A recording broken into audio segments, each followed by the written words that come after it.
మరి విఘ్నేశ్వరుడు పార్వతీదేవి యొక్క కుమారుడు కనుక శ్రీ మహావిష్ణువుకి మేనల్లుడు అవుతాడు. మేనమామల ముద్దు మేలైన ముద్దు.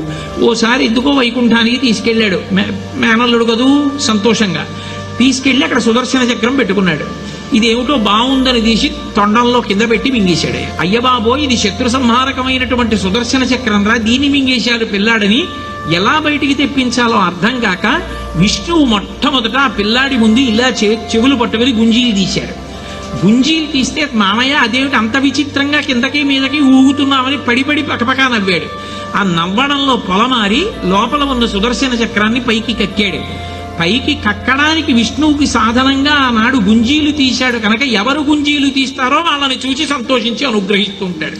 ఇప్పటికీ మీరు పాండిచేరి వెడితే పాండిచేరి రోడ్డంతా కూడా గుంజీలు తీస్తూనే కనపడతారు మీకు. విఘ్నేశ్వరుడి యొక్క పూజ అంత తేలిక. ఆయన